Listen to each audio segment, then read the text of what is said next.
Hello students, welcome to my YouTube channel Sahaj classes. तो जैसे कि आपको पता है कि पहले हमने हमारे चैनल पे एस्टेट की सीरीज शुरू की हुई थी। तो उसमें मैं मोस्टली एनसीईआरटी का सिलेबस हमने डिस्कस किया था, लेकिन अब किसी भी एक स्पेसिफिक एग्जाम को टारगेट नहीं करेंगे। 6 to 10 जितनी भी एनसीईआरटी होगी उसको बिल्कुल अच्छे से करेंगे, चाहे वो बायोलॉजी का लेसन हो, चाहे वो केमिस्ट्री का लेसन हो, चाहे वो फिजिक्स का लेसन हो। तो तीनों को हम 1 by 1 अच्छे से पढ़ेंगे। 6 to 10 एनसीईआरटी, क्योंकि ये बेस होता है। देखो, चाहे कैसा भी एग्जाम हो, एनसीईआरटी आपको वहां पे देखने को ही मिलेगी। तो अब ये जो सीरीज चलेगी वापस से चैनल पे, इस पे आपको क्या देखने को मिलेगा कि जो भी एनसीईआरटी की क्लासेज होंगी ना, वो आपको देखने को मिलेंगी। 6th क्लास मैंने पूरी करवाई हुई है, 1-2 यूनिट रहती हैं, वो भी मैं पूरी करवा दूंगी। अब पहले हम 9th से स्टार्ट करेंगे। 9th यूनिट है और उसमें भी बायोलॉजी से शुरू करेंगे, क्योंकि जितनी भी मैंने अपने वीडियोस बनाई है ना, उसमें बायोलॉजी मैंने कभी पढ़ाई ही नहीं है, क्योंकि बायोलॉजी मैंने आज तक खुद भी नहीं पढ़ी थी, सही बताऊं तो मैं। लेकिन अब इस वाले में हम बायोलॉजी की 1 यूनिट डिस्कस करेंगे। मैंने अपने लेवल पे बहुत अच्छे क्लासेस को तैयार किया है। तो अगर इनका रिस्पॉन्स अच्छा मिला तो 9-10 सारी यूनिट फिजिक्स की हो, चाहे फिर केमिस्ट्री की हो, सारी यूनिट है वो हम यहाँ पे डिस्कस करेंगे। सबसे पहले मैंने बायोलॉजी इसीलिए ली है क्योंकि जो हार्ड सब्जेक्ट होता है ना, उसको पहले करने में मजा आता है, बाद में आसान तो हो जाएंगे, लेकिन अगर हम हार्ड को बाद करेंगे तो बाद कभी नहीं आता है। तो इसलिए इस वाली वीडियो में हम डिस्कस करने वाले हैं क्लास 9th की बायोलॉजी की यूनिट। इसमें पहले हम इसकी थ्योरी पढ़ेंगे, बाद में हम उसके क्वेश्चन प्रैक्टिस करेंगे। तो होपफुली आपको ये वीडियो है वो काम आएगी। अगर आपकी हेल्प होती है तो आपने कमेंट में बताना है और वीडियो को शेयर कीजिए। थोड़ा सा अगर ये दिखता है ना कि रिस्पॉन्स अच्छा मिला है, तो आगे वीडियो बनाने में थोड़ा सा अच्छा लगता है, बाकी कुछ नहीं है। तो इस वाली वीडियो में हम डिस्कस करेंगे फंडामेंटल यूनिट ऑफ लाइफ। ये वाली यूनिट आपकी बायोलॉजी की रहेगी और क्लास 9th की यूनिट रहेगी, the fundamental unit of life. तो सबसे पहले क्या हुआ था, देखो कि जो हमारे रॉबर्ट हुक नाम के साइंटिस्ट थे, उन्होंने क्या किया था, एक कोर्क ली थी। कोर्क क्या होता है, जैसे हमारा पेड़ होता है ना, पेड़ है, उसके जो स्टेम होता है उस पे छाल सी होती है, उसको हम क्या बोलते हैं, पेड़ की छाल को हम कोर्क बोलते हैं। तो रॉबर्ट हुक ने क्या किया था, एक माइक्रोस्कोप बनाई थी। उसके थ्रू उसने क्या किया, कोर्क को देखा कि कोर्क को जब उसने माइक्रोस्कोप में से देखा ना, तो वहां पे उसको क्या मिला, छोटे छोटे स्मॉल कंपार्टमेंट है वो देखने को मिले। कि वहां पे उसको छोटे छोटे जो सेल के कंपार्टमेंट है, कंपार्टमेंट ऐसे देखने को मिले जब उसने माइक्रोस्कोप में से देखा। तो उन्होंने क्या बोला, ये जो छोटे छोटे कंपार्टमेंट है ना, उन्होंने क्या नाम दिया, उनको सेल नाम दिया। तो क्वेश्चन यहाँ से क्या आता है कि सेल की डिस्कवरी किसने की थी। तो सबसे पहले जो सेल की डिस्कवरी की थी, किसने की थी, रॉबर्ट हुक ने की थी।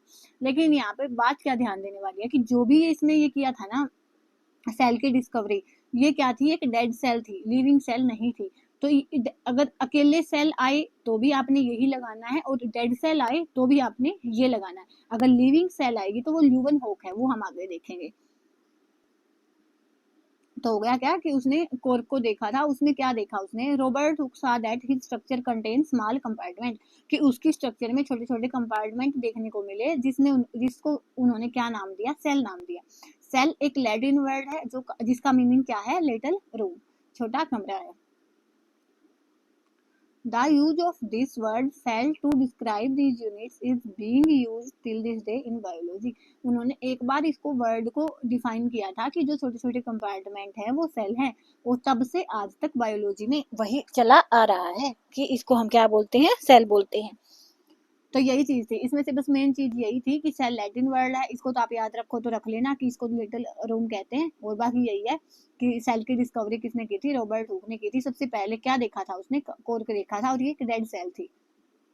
उसके बाद सेल की डिस्कवरी हो गई, तो आगे आगे जो डिस्कवरियां है वो होती चली गई। तो उस क्वेश्चन क्या आया कि जो लिविंग ऑर्गेनिज्म की वो सेल है ना, उस सेल से क्या बनता है, कि सेल तो हमने देख ली, सेल से मिलके क्या बना है।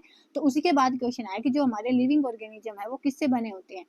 तो जो भी all living organism are made up of cell, जितने भी लिविंग ऑर्गेनिज्म होते हैं वो सेल के बने होते हैं। जैसे एग्जांपल के लिए ओनियन स्लाइड हो गया। जब आप ओनियन के जो ओनियन का जो एक छिलका उतार के नीचे से, जो उसकी एक छिलका सा उतार के जो मेन होता है, और उसके बाद नीचे से आप देखोगे ना, तो उसमें भी आपको क्या दिखेगा, स्मॉल बॉक्सेस शेल दिखेंगे। मीन्स क्या कि वो उसमें भी आपको क्या देखने को मिलेंगे, स्मॉल कंपार्टमेंट देखने को मिलेंगे, जिसको हमने सेल नाम दिया है। The cells are same whether onion taken by us is bigger और स्मॉलर, कि आप चाहे ओनियन बड़ा ले लो चाहे छोटा ले लो, जो सेल होएगी ना वो सेम होएगी। ओनियन की बात हो रही है ना, कि ओनियन चाहे बड़ा लो उसमें भी सेम सेल होएंगी, और ओनियन चाहे छोटा लो उसमें भी सेम सेल होएंगी। जैसे हम हमारे से देखें तो चाहे छोटा है, कि जैसे हम चाहे छोटी हाइट का है चाहे कोई बड़ी हाइट का, तो सेल तो सब में सेम ही होती है ना। तो उसके बाद देखो इन स्ट्रक्चर को क्या नाम दिया गया, कि all organism that we observe around us are made up of cells, कि जो भी ऑर्गेनिज्म हम ऑब्जर्व करते हैं ना वो सब किसके बने होते हैं, सेल्स के बने होते हैं। सेल्स हैं वो बेसिक बिल्डिंग यूनिट होती है। तो क्वेश्चन आता है कि बेसिक बिल्डिंग यूनिट है ऑर्गेनिजम्स की वो क्या होती है, शेल होती है। तो ये चीज आपने ध्यान में रखनी है। बेसिक बिल्डिंग यूनिट अगर ऑर्गेनिजम्स की आएगी तो वो क्या हो जाएगी, सेल हो जाएगी। उसके बाद क्या है कि हमारे पास बहुत सारे ऑर्गेनिजम्स होते हैं, कुछ सिंगल सेल के होते हैं, जैसे ह्यूमन है वो एक मल्टी सेलुलर है। हमारे जो भी काम होते हैं वो अलग अलग सेल के द्वारा अलग अलग काम होता है ना। मस्कुलर सेल हो गई हमारी, जो भी उनसे हमारी मूवमेंट होगी, मतलब अलग अलग सेल का अलग अलग काम है। लेकिन कई ऑर्गेनिज्म ऐसे भी होते हैं जो सिंगल सेल्ड होते हैं। एग्जाम्पल के लिए अमीबा हो गया। अमीबा क्या है, एक सिंगल सेल्ड ऑर्गेनिज्म है जिसमें सारा काम है, जिसमें जैसे फूड है वो भी एक सिंगल सेल ऑर्गेनिज्म है, वो भी कंज्यूम करता है वो। तो क्या है कि सिंगल सेल भी ऑर्गेनिज्म हो सकते हैं, और मल्टी सेलुलर है वो भी ऑर्गेनिज्म है हो सकते हैं। तो ये वाली चीज आपने याद में रखनी है। यहाँ से क्वेश्चन बन सकता है कि रॉबर्ट हुक ने क्या किया था, सबसे पहले 1665 में सेल की डिस्कवरी की थी, किसकी, सेल्फ मेड माइक्रोस्कोप की हेल्प से। मेन यहाँ पे क्या है कि डेड सेल की डिस्कवरी इन्होंने की थी। उसके बाद अगर यही क्वेश्चन आ जाए कि लिविंग सेल की फर्स्ट टाइम डिस्कवरी है वो किसने की थी, ये की थी ल्यूवन होक ने की थी 1674 में। तो ये तो याद रखने की चीज है, इसमें समझाने जैसा है नहीं कुछ, कि डेड सेल की आए या अकेले सेल की आए तो रॉबर्ट हुक है, और लिविंग सेल की आए तो ल्यूवन होक है। इन्होंने कहाँ से किया था, जो पॉन्ड वाटर नहीं होता तालाब का जो पानी है उसमें, और इनकी जो माइक्रोस्कोप थी इनकी तो सेल्फ मेड थी, सिंपल माइक्रोस्कोप थी, इन्होंने अपनी माइक्रोस्कोप है उसको भी इम्प्रूव किया था। उसके बाद आया रॉबर्ट ब्राउन, जिसने क्या किया, जो सेल होती है हमारी उसमें न्यूक्लियस भी होता है, तो उस न्यूक्लियस की डिस्कवरी किसने की थी, रॉबर्ट ब्राउन ने की थी। उसके बाद आया क्या, पुरकिंजे। हम जब आप सेल पढ़ेंगे, जब आगे हम सेल के पार्ट पढ़ेंगे तो वहां पे आपको देखने को मिलेगा प्रोटोप्लाज्म। तो प्रोटोप्लाज्म है उसकी डिस्कवरी किसने की थी, पुरकिंजे ने की थी 1839 में। उसके बाद क्वेश्चन आ सकता है कि सेल थ्योरी किसने दी। ये सारा जो है ना आपका वो एनसीईआरटी का बेस है, पूरी चीजें एनसीईआरटी से हैं। अगर एक बार ये पढ़ लोगे एनसीईआरटी में आपको इससे बाहर कुछ भी नहीं दिखेगा। तो सेल थ्योरी किसने दी थी, स्क्वेल्डन एंड स्क्वेर ने दी थी। सेल बेसिक यूनिट होती है लाइफ की। उसके बाद कि जितनी भी हमारी सेल्स होती हैं ना वो जो पहले की सेल्स होती हैं बॉडी में उनसे ही बनी होती हैं। ये स्टेटमेंट किसने दी थी, विट्सो ने दी थी। क्या, कि all cells arise from pre existing cells. तो ये वाली चीज आपने याद में रखनी है, सारी आपने ध्यान में रखनी है। क्या क्या है देखो, रॉबर्ट हुक ने first time dead cell discover की थी, और अकेले सेल आएगा तो भी यही लगाना है। अगर लिविंग सेल आ जाए तो ल्यूवन हुक हो जाएगा। न्यूक्लियस की डिस्कवरी किसने की थी, रॉबर्ट ब्राउन ने। उसके बाद प्रोटोप्लाज्म की पुरकिंजे ने की थी। सेल थ्योरी स्क्वेल्डन एंड स्क्वेन ने दी थी। उसके बाद कि जितनी भी सेल हमारी बनी होती हैं वो प्री एग्जिस्टिंग सेल से आती हैं, तो वो ये वाली चीज किसने बोली थी, विट्सो ने बोली थी। उसके बाद नेक्स्ट है हमारे पास, यहाँ से हमने देख लिया। अब नेक्स्ट आएगा कि दो टाइप के ऑर्गेनिज्म हो सकते हैं, क्या क्या, एक तो यूनिसेलुलर और एक मल्टी सेलुलर। यूनिसेलुलर और मल्टी सेलुलर, जिसमें एक सेल होएगी और एक से ज्यादा सेल होएगी। तो देखो, unicellular organism when a single cell में कंस्टिट्यूट वो होल ऑर्गेनिज्म, कि जो पूरा ऑर्गेनिज्म होता है ना वो एक सिंगल सेल का बना होता है, तो उसको हम क्या बोलेंगे, यूनिसेलुलर। यूनि का मतलब भी क्या होता है, सिंगल। तो इसके आपके ये एग्जांपल हो गई, जैसे अमीबा हो गया, क्लेमिडोमोनास हो गया, पैरामीशियम हो गया, बैक्टीरिया हो गया। ठीक है, इसके नाम थोड़े से अजीब से हैं तो मे भी बोलने में मिस्टेक हो जाए प्रोनाउंसिएशन में, तो वो आप थोड़ा देख लेना। कि सिंगल सेल है, जो भी ऑर्गेनिज्म हमारा है वो सिंगल सेल से बना होता है, उसको हम क्या बोलते हैं, यूनिसेलुलर ऑर्गेनिज्म बोलते हैं। एग्जांपल के लिए मेन तो अमीबा ही होता है, पैरामीशियम, बैक्टीरिया, ये भी याद रखना है। उसके बाद है मल्टी सेलुलर। मल्टी सेलुलर क्या होगा कि जब बहुत सारी सेल है वो टुगेदर ग्रुप की हुई होंगी, और उसमें अलग अलग सेल का काम है वो अलग अलग होएगा। जैसे हम एनिमल्स हो गए, हम ह्यूमंस हो गए। When many cells group together in a single body, जब अलग अलग सेल हैं वो एक सिंगल बॉडी में ग्रुप की हुई होती है, जैसे ह्यूमन बॉडी होती है, और अलग अलग फंक्शन है वो दिखाती है, परफॉर्म करती हैं। तो उनको ऑर्गेनिज्म को हम क्या बोलते हैं, मल्टी सेलुलर। मेन चीज ये है, सिंगल सेल में वन सेल ऑर्गेनिज्म होएगा और मल्टी सेलुलर में एक से ज्यादा सेल होंगी एक बॉडी में और अलग अलग काम है वो उनकी हेल्प से किया जाएगा। इसका एग्जाम्पल हो गया फंगी, प्लांट्स, एनिमल्स। ठीक है, उसके बाद देखो चाहे मल्टी सेलुलर ऑर्गेनिज्म है या यूनिसेलुलर ऑर्गेनिज्म है तो वो किससे आया होता है, एक सिंगल सेल से आया होता है। तो every multi cellular organism has come from a single cell. जैसे जब बेबी बनता है ना, वो ओवम और स्पर्म के कॉम्बिनेशन से जाइगोट बनता है, उससे हमारा बेबी बनता है, लेकिन जो जाइगोट होता है वो तो सिंगल सेल्ड होता है। तो इसीलिए कि जो भी मल्टी सेलुलर ऑर्गेनिज्म होंगे वो किससे आएंगे, एक सिंगल सेल से आएंगे। और उसके बाद क्या है, डिवीजन होता रहता है सेल्स में।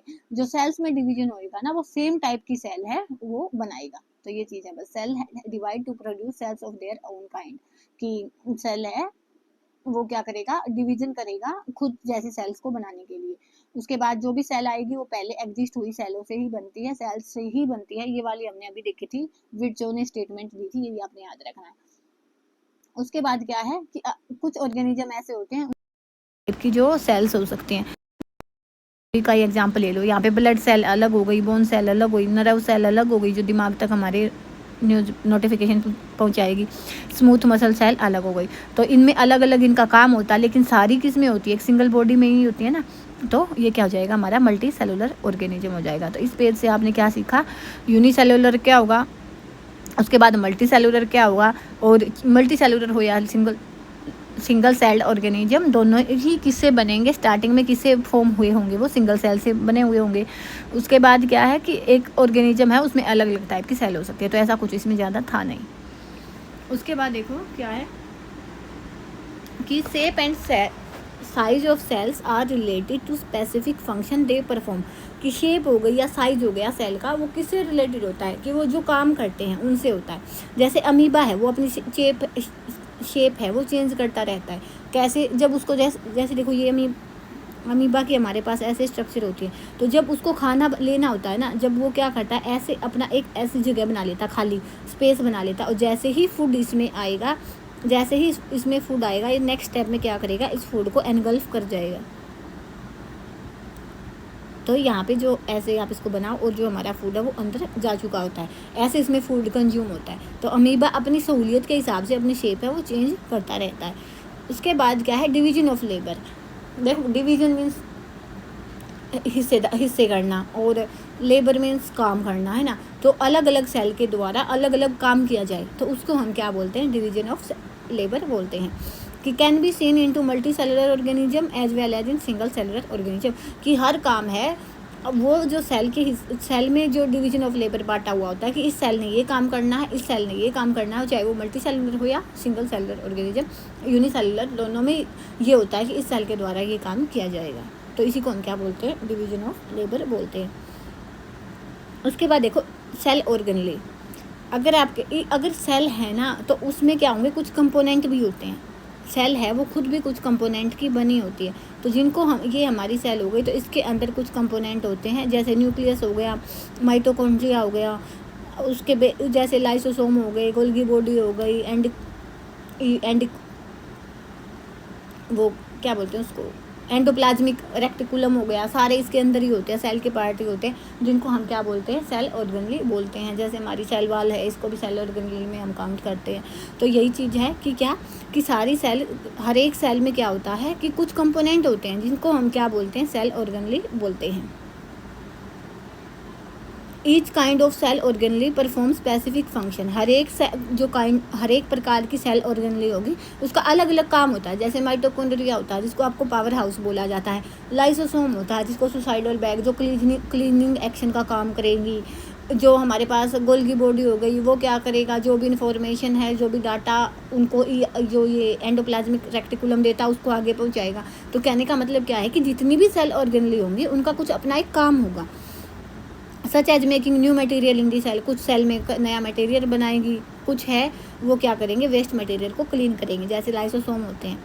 उसके बाद क्या है कि जो भी सेल होती है वो काम करेगी या कोई भी जिंदा रहेगी या तो काम करेगी, वो किसकी वजह से होता है, वो सेल ऑर्गेनली की वजह से होता है। Organelles are the basic unit of cell, कि जो ऑर्गेनली होती है ना वो क्या होती है, बेसिक यूनिट होती है किसकी, सेल की। तो ये भी पूछ सकते हैं आपसे कि जो सेल की बेसिक यूनिट क्या होती है, सेल ऑर्गेनली होती है। तो all cell are found to have the organelle no matter what their function is और what organism they are found, कि चाहे कोई सी भी सेल हो, उसका काम चाहे कुछ भी हो, तो उसमें आपको सेल ऑर्गेनली है वो मिलेगा ही मिलेगा। तो ये चीज़ यहाँ पे है कि सेल ऑर्गेनली से मिलके क्या बना, हमारे पास सेल बना, सेल से हमारे पास क्या बना, लिविंग ऑर्गेनिज्म मिला। तो इस वाले पेज में ऐसा कुछ था नहीं खास, फिर भी देख लेते हैं। सबसे पहले क्या हो गया कि जो भी हमारी सेल्स होती हैं वो अपनी सहूलियत के हिसाब से जैसा जो भी उनको काम करना होता है वो उसके अकॉर्डिंग चेंज होती रहती है। जैसे अमीबा की शेप चेंज हो गई, उसके बाद हर एक सेल की अपना कुछ काम होता है जिसको हम क्या बोलते हैं, डिवीजन ऑफ लेबर बोलते हैं। उसके बाद है कि हर एक सेल में क्या होती हैं, सेल ऑर्गेनली होती हैं, और हर एक ऑर्गेनली का कुछ स्पेसिफिक है वो काम होगा कि ये का वाला काम इसने करना है। कि जो सेल जिंदा रहती है और जो भी काम करेगी वो किसकी वजह से काम करेगी, सेल ऑर्गेनली की वजह से काम करेंगे। तो लिविंग ऑर्गेनिजम्स की बेसिक यूनिट क्या थी, सेल थी, और सेल की बेसिक यूनिट क्या हो जाएगी, सेल ऑर्गेनली हो जाएगी। बस इसमें तो यही था। उसके बाद क्या है कि कौन से जो सेल है उसमें क्या क्या होता है। तो जो ये 3 फीचर है ना, ये ऑलमोस्ट हर एक सेल में होते हैं। प्लाज्मा मेम्ब्रेन हो गई, न्यूक्लियस हो गया, साइटोप्लाज्म हो गया। तो इनको अब हम 1 बाय 1 पढ़ेंगे, बहुत सारे हैं ये, इनको 1 बाय 1 सारे सेल ऑर्गेनली हैं, इनको हम पढ़ेंगे। तो सबसे पहले क्या है, प्लाज्मा मेम्ब्रेन। जो भी हमारी शेल होएगी, जैसे मेरी ये शेल है, तो इसको एक बाहर की एक कवरिंग होएगी जिसको हम क्या बोलते हैं, प्लाज्मा मेम्ब्रेन बोलते हैं, जिसको हम क्या बोलेंगे, प्लाज्मा मेम्ब्रेन बोलेंगे। तो क्या होगा, outermost covering of cell that separate the content of cell from external environment, कि जो जहाँ पे भी हमारी सेल होएगी, जैसे हम ये हमारी सेल है, तो इसमें क्या होगा, यहाँ पे हमारा ये एक्सटर्नल इन्वायरमेंट है हमारी बॉडी के अंदर, तो ये क्या करेगा, यहाँ से इसको प्रोटेक्ट करेगा इन्वायरमेंट से, एक्सटर्नल इन्वायरमेंट से इसको अलग करेगा। उस कवरिंग को हम क्या बोलेंगे, सेल मेम्ब्रेन बोलेंगे या तो प्लाज्मा मेम्ब्रेन बोलेंगे। अब ये क्या करेगी, देखो ये बाहर से जो भी सब्सटेंस जाएगा अंदर, या तो अंदर से जो भी सब्सटेंस बाहर जाएगा उसको परमिट करेगी, मतलब कि अलाउ करेगी कि कौन सा सब्सटेंस अंदर आ सकता है, कौन सा नहीं आ सकता। अगर कोई सब्सटेंस हानिकारक है तो उसको नहीं आने देगी, जो सब्सटेंस फ़ायदेमंद है तो उसको आने देगी। तो इसीलिए इसको हम क्या बोलते हैं कि कुछ सब्सटेंस ऐसे हैं जिनको ये नहीं आने देगी, कुछ सब्सटेंस ऐसे हैं जिनको आने देगी। तो इसी की वजह से हम इसको क्या बोलते हैं, सेलेक्टिव परमिएबल मेम्ब्रेन बोलते हैं। तो देखो, दिस अलाउज और permit the entry and exit of some material in and out of cell, कि कुछ मटेरियल बाहर जाएगा सेल के और कुछ अंदर जाएगा। The cell membrane prevent movement of some other material, therefore it is called selective permeable membrane. Selective permeable membrane क्यों कहा जाता है, क्योंकि कुछ ऐसा मटेरियल भी होता है जिसकी मूवमेंट पे ये रोक लगाती है, कि कुछ को जाने देती है, कुछ को ये जाने नहीं देती है। तो इसीलिए हमको क्या बोलते हैं, सेलेक्टिव परमिएबल मेम्ब्रेन बोलते हैं। उसके बाद देखो, डिफ्यूजन क्या होता है। डिफ्यूजन का मतलब क्या है, कोई भी सब्सटेंस है,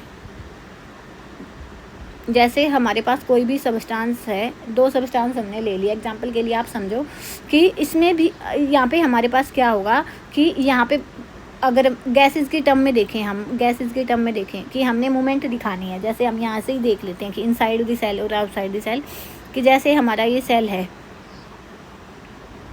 हमारा ये सेल है, तो इसने क्या किया होगा, O2 को कंज्यूम किया होगा, इसने O2 है वो कंज्यूम किया, O2 कंज्यूम इसने किया है, तो CO2 बाहर है वो ज़्यादा रहेगा, CO2 है आउटसाइड द सेल वो क्या रहेगा, ज़्यादा रहेगा। O2 इसने कंज्यूम किया, लेकिन जो भी O2 इसने कंज्यूम किया है वो तो इसने अपनी जो एक्टिविटीज़ हैं, जैसे जो भी इसने काम करना था, रेस्पिरेशन हो गया, फूड मेकिंग हो गया, जो भी एज सच काम था उसमें इसने यूज किया उस O2 को। तो यहाँ पे O2 है, यहाँ पे जो सेल के अंदर है वो O2 है वो क्या हो जाएगी, कम हो जाएगी। लेकिन सॉरी मैंने उल्टा बोल दिया, 1 मिनट। देखो यहाँ पे हमारी ये सेल है, एग्जाम्पल के लिए हमने लिया कि ये सेल है। अब इसने क्या करना है कि O2 को कंज्यूम करना है, O2 इसने कंज्यूम करना है, लेकिन बाहर है इन्वायरमेंट में, अगर सेल की अपेक्षा हम देखें तो सेल है, जो भी O2 ये लेगी ना, तो उस O2 को एक्टिविटीज़, जो भी हमारी एक्टिविटीज़ है, जैसे रेस्पिरेशन हो गया, जो भी फूड मेकिंग, जो भी हमारी एक्टिविटीज़ हैं, उनमें इस O2 को तो यूज कर लेगी। तो सेल के अंदर है वो O2 क्या हो जाएगी, कम हो जाएगी, क्योंकि जो भी O2 इसने ली है ना वो तो यूज हो गई है, जो भी एक्टिविटीज़ इसने करनी थी उसमें। और सेल के बाहर है वो O2 क्या हो जाएगी, ज़्यादा हो जाएगी। ठीक है। ऐसे ही क्या हो जाएगा, अब इसने देखो एक्टिविटीज़ की हैं सेल के अंदर, इसने एक्टिविटी की हैं। एक्टिविटी करने में क्या होता है कि जो भी हमारे अंदर एक्टिविटी होगी उसमें हम O2 कंज्यूम करते हैं और CO2 को बाहर छोड़ते हैं, ऐसा ही होता है ना। O2 कंज्यूम करेंगे, CO2 को बाहर छोड़ेंगे। तो यहाँ पे सेल के अंदर क्या हो जाएगा, O2 तो कम हो गई क्योंकि उसने कंज्यूम की है।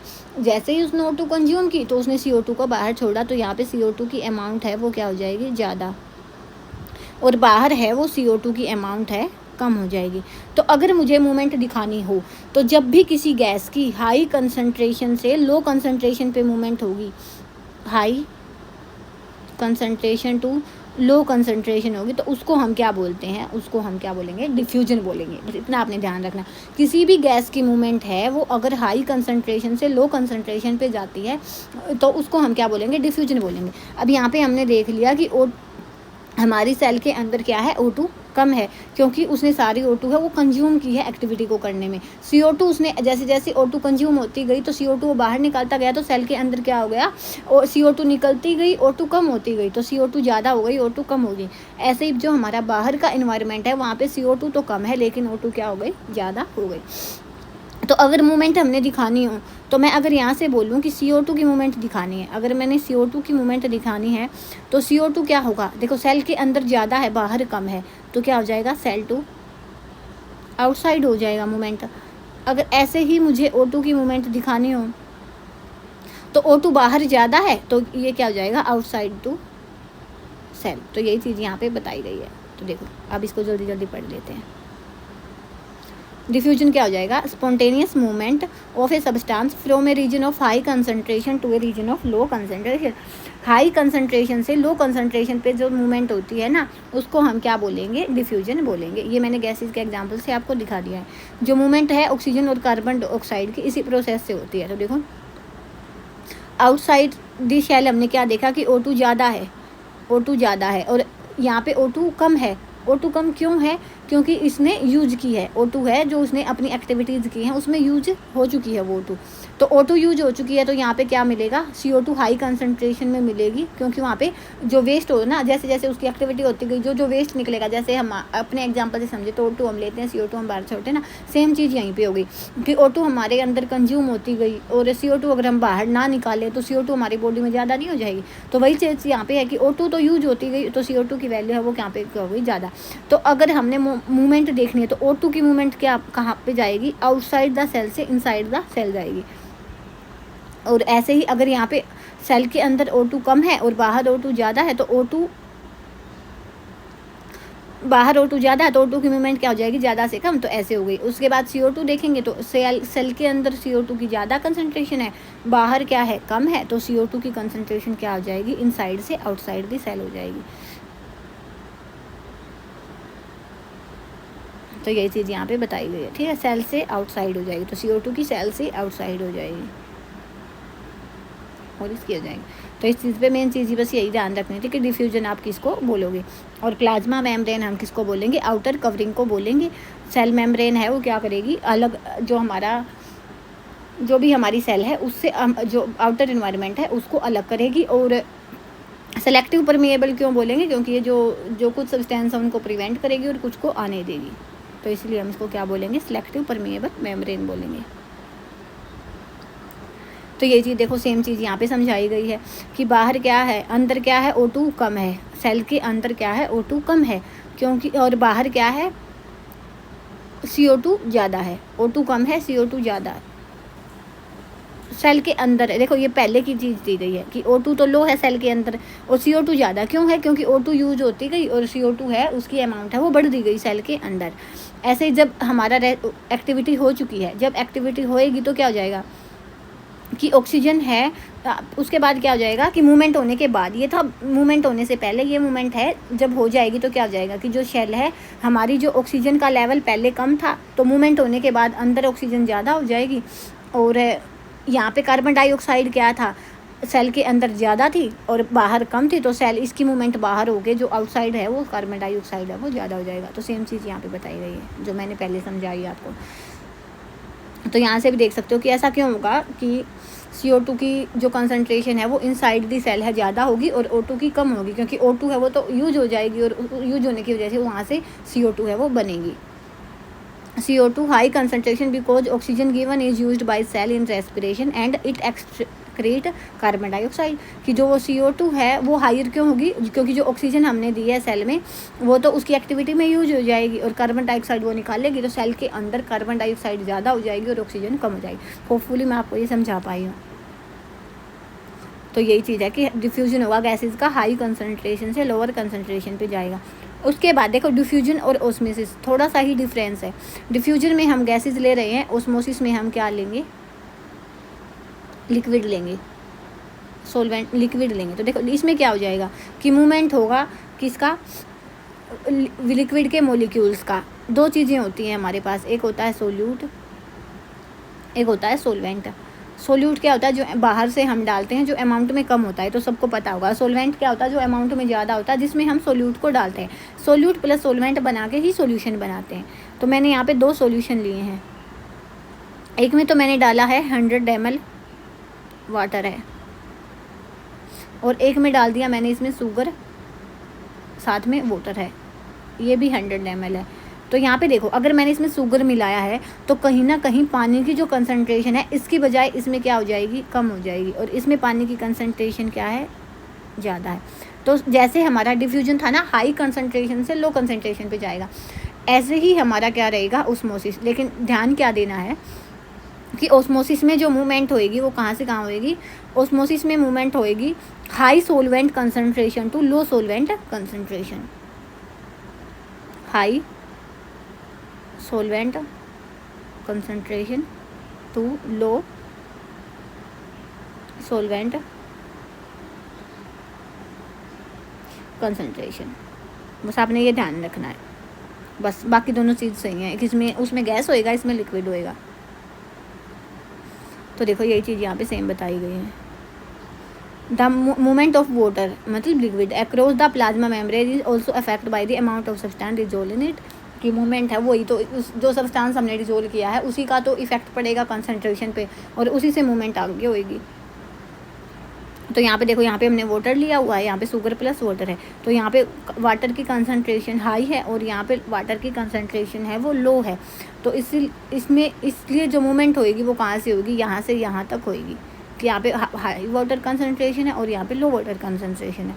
Osmosis is the net diffusion of water across permeable membrane towards a higher solute concentration. देखो दो चीज़ें हैं, मोर सोलवेंट कंसंट्रेशन से लो सोलवेंट कंसंट्रेशन तो हमने देख लिया। अब देखो यहाँ पे क्या बोला मैंने, वाटर ज़्यादा है तो यहाँ पे सोलवेंट की कंसंट्रेशन है वो ज़्यादा होएगी, तो ऑटोमेटिकली सोल्यूट तो यहाँ पे है ही नहीं, तो सोल्यूट क्या होगा, कम होगा। और यहाँ पे सोल्यूट हमने डाला, शुगर डाला है कुछ ना कुछ, तो सोल्यूट यहाँ पे इसके कंपैरिजन में क्या होगा, ज़्यादा होगा। तो या तो इसको ये बोल लो कि हाई सोलवेंट कंसंट्रेशन से लो सोलवेंट कंसंट्रेशन पे जाएगा, या तो इसका उल्टा बोल दो, लो सोल्यूट की कंसंट्रेशन से हाई सोल्यूट की कंसंट्रेशन पे जाएगा। वो आप अपनी सूलियत से देख लेना, लेकिन मेन यहीं पे याद रख लेना इसको कि सोलवेंट की कंसंट्रेशन ज़्यादा होगी, वहाँ से लेस सोलवेंट कंसंट्रेशन पे जाएगा। अगर इसका इन टर्म्स ऑफ सोल्यूट देखोगे, सोल्यूट से क्या होगा कि लो सोल्यूट की कंसंट्रेशन से वो हाई सोल्यूट की कंसंट्रेशन पे जाएगा, इन टर्म्स ऑफ सोल्यूट अगर देखोगे तो यही डिफरेंस था किसमें, ऑस्मोसिस में और डिफ्यूजन में। उसके बाद देखो ये लिखा हुआ तो ये बहुत ज़्यादा है, लेकिन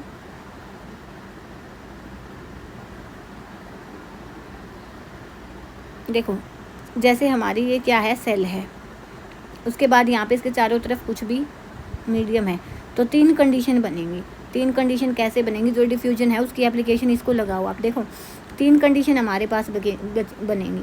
पहली कंडीशन है कि जो सेल के अंदर है, सेल के इनसाइड द सेल है, सेल कंसंट्रेशन क्या हो, कम हो, इनसाइड द सेल कंसंट्रेशन कम हो। दूसरी सिचुएशन हमारे पास क्या है, लिक्विड की कंसंट्रेशन, किसकी, लिक्विड की। सेकंड सिचुएशन हमारे पास क्या है कि इनसाइड द सेल कंसंट्रेशन क्या हो, ज़्यादा हो। थर्ड कंडीशन हमारे पास है कि कंसंट्रेशन है वो दोनों जगह पे क्या हो, इक्वल हो, इनसाइड द सेल और आउटसाइड का जो इन्वायरमेंट है वो इक्वल हो जाए। तो देखो अगर इनसाइड दी सेल है वो लिक्विड की कंसनट्रेशन कम है, तो जैसे मैंने यहाँ पे लिया, यहाँ पे जो लिक्विड है वो क्या है, कम है, डिक्रीज है, मतलब कम, ये कम का निशान मैंने लगा लिया, और यहाँ पे क्या है, ज़्यादा है। तो मूवमेंट कहाँ से होगी, बाहर से अंदर की साइड होगी। तो मूवमेंट क्या होगी, हमारी जो लिक्विड की मूवमेंट है वो क्या हो जाएगी, outside to inside the cell, inside the cell, और आउटसाइड से इनसाइड दी मूवमेंट होएगी। तो वो क्या हो गई, सेल है वो क्या करेगी, उसकी जो हमारे पास जो मोटाई है ना सेल की वो बढ़ जाएगी, क्योंकि इसने क्या किया है, पानी को कंज्यूम किया है। देखो जो पानी सेल के अंदर था हमारे पास, यहाँ पे पानी ज़्यादा था तो इसने सेल ने अंदर पानी लिया है। तो अगर मैं यहीं से समझाऊँ तो अगर ये दो बॉक्स वैसे ही बनाए तो ये वाला जो बॉक्स थोड़ा सा बड़ा हो जाएगा, सेल हमारी है वो बड़ी हो जाएगी। क्यों, क्योंकि सेल ने बाहर से जो पानी है वो अपने अंदर लिया है। तो इस टाइप के सोल्यूशन को आप क्या बोलोगे, हाइपोटोनिक सोल्यूशन। बस कुछ नहीं, मेन चीज़ यही है कि 3 हमारे पास कंडीशन है कि इनसाइड द सेल है लिक्विड की कंसंट्रेशन कम है, बाहर ज़्यादा है। बाहर ज़्यादा है तो जो मूवमेंट होगी, जैसे हमने देखा था कि हाई कंसंट्रेशन से लो जाएगी, तो हाई टू लो जाएगी। तो अगर तो सेल है वो पानी को कंज्यूम, लिक्विड को कंज्यूम करेगी। जो मूवमेंट है वो सेल की इनसाइड होगा, सेल के इनसाइड होगा, तो जो सेल है वो स्वेलअप हो जाएगी, मीन्स उसका साइज है वो बढ़ जाएगा। अब अगर सेम चीज़ यहाँ पे हम देखें कि इनसाइड द सेल ज़्यादा है, इनसाइड द सेल ज़्यादा है, तो सेम चीज़ क्या हो गई, मूवमेंट कहाँ से कहाँ हो जाएगी, इनसाइड से आउटसाइड हो जाएगी। और तो इसके बाद इनसाइड से आउटसाइड, मीन सेल से जो कंसंट्रेशन है लिक्विड की वो बाहर निकली है, तो इसका मतलब क्या हो जाएगा, शेल हमारी श्रिंक कर जाएगी। तो बस यही चीज़ थी। अब देखो मूवमेंट दोनों साइड हो रही है, आउटसाइड टू इनसाइड हो रही है ना, तो साथ में मूवमेंट है यहाँ पे इनसाइड टू आउटसाइड भी है, लेकिन इसकी कंपैरिजन में ये वाली जो मूवमेंट है वो ज़्यादा है। सेम चीज़ यहाँ पे है, मूवमेंट इनसाइड टू आउटसाइड हो रही है ना, तो साथ की साथ जो मूवमेंट है वो आउटसाइड टू इनसाइड भी हो रही है, लेकिन वो इसकी बजाय कम है, तो हम इसको कंसीडर करके चल रहे हैं। तो यहाँ पे क्या हो जाएगा, हमारा सोल्यूशन है उसको हम क्या नाम, सेल है हम उसको क्या नाम देंगे, हाइपरटोनिक। अगर दोनों जगह सेम है, कंसंट्रेशन इक्वल है, तो जितनी मूवमेंट सेल इनसाइड से बाहर आएगी उतना ही बाहर से इनसाइड जाएगी, तो इस वाले सोल्यूशन को हम क्या बोलते हैं, आइसोटोनिक। तो होपफुली मैं समझा पाई हूँ आपको। अब जल्दी जल्दी पढ़ लेते हैं। तो देखो, if the medium surrounding the cell has high water concentration, अगर सेल के जो चारों तरफ मीडियम है उसमें वाटर की कंसनट्रेशन ज़्यादा है, तो इसका मतलब क्या होगा, means that outside solution is dilute, कि जो बाहर का सोल्यूशन है वो डाइल्यूट होगा। बाहर का solution dilute means high concentration हो जाएगी वहाँ पे पानी की, तो सेल क्या करेगी, पानी है वो ले लेगी किससे, ओस्मोसिस से। तो उस सॉल्यूशन को हम क्या बोलेंगे, हाइपोटोनिक सॉल्यूशन बोलेंगे। तो यही चीज़ यहाँ पे बताइए। देखो मूवमेंट कहाँ पे होगा, आउटसाइड से इनसाइड दी सेल हो जाएगा, तो सेल क्या करेगी, स्वेलअप कर जाएगी। तो इस सॉल्यूशन को हम क्या बोल रहे हैं, हाइपोटोनिक। तो सेम चीज़ यहाँ पे मैंने आपको बताई है, इसीलिए बताइए कि यहाँ से ये पढ़ लें। उसके बाद देखो second, if the medium has exactly the same water concentration as the cell there will be no net movement, कि बाहर और अंदर दोनों जगह जो कंसंट्रेशन है वो सेम है, तो उसमें क्या होगा, कोई भी जितनी मूवमेंट बाहर से अंदर होगी उतनी ही अंदर से बाहर होगी। तो उस सॉल्यूशन को हम क्या बोलेंगे, आइसोटोनिक सॉल्यूशन बोलेंगे। Water crosses in both direction but amount of water going is the same in the amount of going out. Movement तो दोनों साइड होती है। हाइपोटोनिक में जो मूवमेंट थी वो बाहर से अंदर की साइड वाली ज़्यादा थी, हाइपरटोनिक में अंदर से बाहर वाली ज़्यादा थी, क्योंकि जो सेल के अंदर हाइपरटोनिक में पानी ज़्यादा था, डाइल्यूशन ज़्यादा था। तो ये क्या जाएगा, तो there is overall no change हो जाएगा, तो सेल है वो सेम साइज़ की रहेगी। उसके बाद थर्ड कंडीशन क्या थी, if the medium has a lower concentration of water than the cell, कि हमारा मीडियम है उसमें सेल की कंसनट्रेशन कम है, और जो सेल है, सेल उसमें जो पानी की कंसंट्रेशन है वो कम है और सेल में ज़्यादा है। तो मूवमेंट कहाँ से होगी, सेल से किसकी साइड मूवमेंट जाएगी, बाहर की साइड मूवमेंट जाएगी, तो सेल हमारी क्या कर जाएगी, श्रिंक कर जाएगी। इसको हम क्या बोलेंगे, हाइपरटोनिक बोलेंगे। Movement is in both side but amount of water going out cell from the cell is higher than the water going in the cell shrinks. तो इसलिए क्या हो जाएगा कि जो अमाउंट ऑफ वाटर है ना जो सेल से बाहर जाएगा, बजाय कि किसके, जो सेल के अंदर आएगा वो ज़्यादा होगा, तो इसलिए जो सेल है हमारी वो क्या हो जाएगी, सिकुड़ जाएगी। तो ऑस्मोसिस क्या है? एक ही चीज़ है कि ऑस्मोसिस में हम क्या लेंगे, लिक्विड लेंगे जिसको मेनली हम वाटर लेते हैं, और जो डिफ्यूजन होता है उसमें हम क्या लेंगे, गैसेस लेंगे। परमेएबल मेम्ब्रेन है वो दोनों में ही होंगी। उसके बाद क्या है, absorption of water by plant root is also example of osmosis. तो पूछ सकते हैं कि जो प्लांट की रूट से जो एब्जॉर्प्शन होता है ना पानी का, उसको आप क्या बोलोगे? उसको हम ऑस्मोसिस बोलेंगे।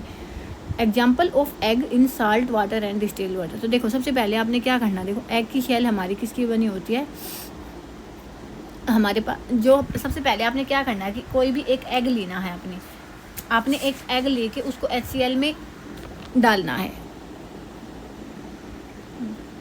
हमारी एग की शेल है वो कैल्शियम कार्बोनेट की बनी होती है, तो उसको जब आप उसको HCl में डालोगे तो जो उसके ऊपर वाइट नहीं होता जो कैल्शियम कार्बोनेट का, जैसे हम देखते हैं बाहर की जो लेयर होती है वो चली जाएगी, निकल जाएगी, तो आपको अंदर से वो जो येलो दिखेगा ना वो जम जाएगा। तो उसके बाद दो कंडीशन है, एक बार तो आपने क्या करना है उसमें डालने के बाद, HCl में डालने के बाद जो भी हमारा एग बनेगा जैसे उबला हुआ अंडा होता है उस टाइप का हो जाएगा वो। तो एक बार तो आपने क्या करना है, इसको किस में डालना है, डिस्टिल्ड वाटर में, और एक बार डाल देना आपने शुगर सॉल्यूशन प्लस में वाटर में। तो आप क्या देखोगे कि जब आपने इसमें डिस्टिल्ड वाटर में डाला है ना, तो यहाँ पे जो मूवमेंट है वो आउटसाइड से इनसाइड जाएगी, क्योंकि यहाँ पे पानी की कंसंट्रेशन क्या है, ज़्यादा है। तो इस कंडीशन में क्या होगा, जो एग है आपका वो स्वेल अप हो जाएगा, मीन्स थोड़ा सा वो ऊपर की साइड उठ जाएगा। और इसमें क्या हो जाएगा, शुगर प्लस वाटर सॉल्यूशन में जब आप डालोगे तो जो हमारा एग है वो सिकुड़ जाएगा, श्रिंक कर जाएगा। तो यही चीज़ यहाँ पे शॉर्ट में मैंने लिखी हुई है कि आप इसको जब एक बार साल्ट वाटर में डालोगे, एक बार डिस्टिल्ड में डालोगे तो जो हमारा एग है वो स्वेल अप हो जाएगा, और साल्ट और वाटर में डालोगे तो जो एग है वो सिकुड़ जाएगा।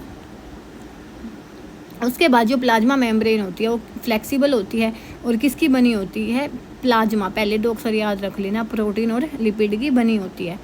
उसके बाद देखो एंडोसाइटोसिस किसको बोलोगे आप, कि अमीबा में हमने देखा था कि जैसे मैंने बताया था कि जब भी उसको खाना लेना होता है तो वो क्या करेगी, अपने आप को अरेंज करेगी, जैसे यहाँ पे फूड है तो नेक्स्ट टाइम में फिर अपने आप को ये अरेंज करेगी, ऐसे करके अरेंज कर लेगी, और जो ये इसका फूड है वो अंदर चला जा चुका होगा। तो एंडोसाइटोसिस इसी को बोला गया है। Flexibility in cell membrane also enables the cell to engulf in food and other material from its environment. क्या करेगा कि जो फ्लेक्सिबिलिटी होगी ना, वो जो भी सेल है उसकी फ्लेक्सिबिलिटी वो क्या करेगी, खाना लेने में उसकी हेल्प करेगी, या एनवायरनमेंट से अदर जो भी मटेरियल उसको चाहिए उसको लेने में हेल्प करेगी। तो इसी प्रोसेस को आप क्या बोलोगे, एंडोसाइटोसिस बोलोगे। Amoeba acquire food by endocytosis, कि जो अमीबा फूड लेता है ना वो किससे लेता है, एंडोसाइटोसिस से ही लेता है। उसके बाद हमारी आ गई क्या, सेल वॉल आ गई। ये किस में होती है, प्लांट्स में होती है, पहली चीज़ तो यही याद रखना, एनिमल्स में सेल वॉल है वो नहीं होती।